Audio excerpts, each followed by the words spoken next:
Again, I had an exchange with the leader of the House about land, and the Prime Minister put it as land is just a conversion. I made it clear to the leader that I disagreed with how she had put the WP position. But again, it'll be helpful if the Prime Minister can share with this House if a single piece of land is sold repeatedly for as long as the lease lasts. How does that cohere with the Prime Minister's position that land is just a conversion?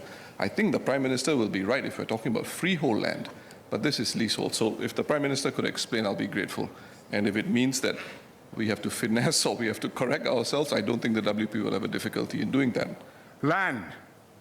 Yes, you can sell it over and over again. You can't sell a freehold over and over again. You can sell leasehold over and over again.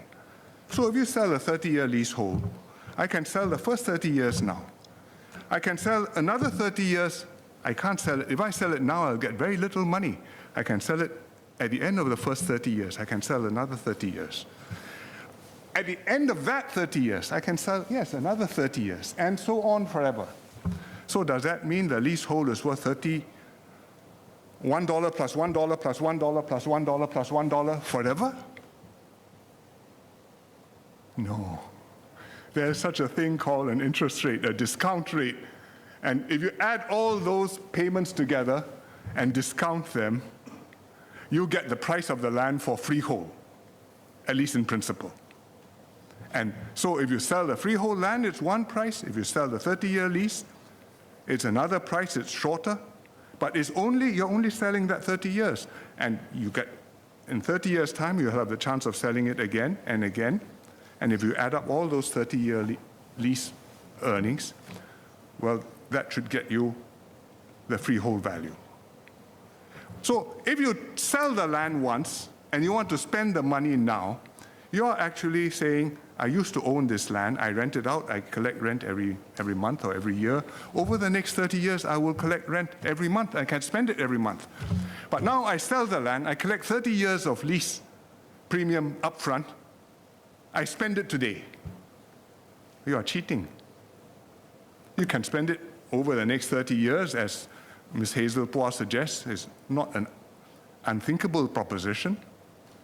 You can put it away, you can invest it, spend the investment in returns, as we are doing, which is also sensible. But to say that you can take it forward and you can spend it and don't worry, because in 30 years' time I'll get it back. You tell your banker in 30 years' time I'll pay you back.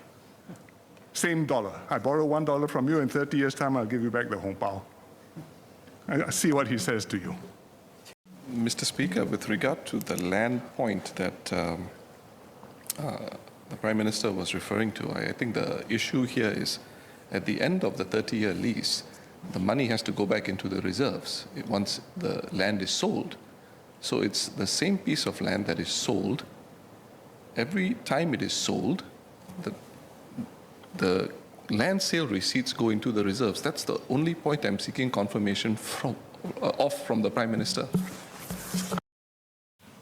Prime Minister? Yes, of course. Every time I sell the land, I put money into the reserves. But I'm not putting the money into the reserves all today. I'm putting it in a stream of payments 30 years apart. And that means the money which you're paying in 30 years from now, today has to be discounted by whatever interest rate the bank is charging, multiplied by 30 years. It's not worth $1 for $1, maybe 10 cents for $1.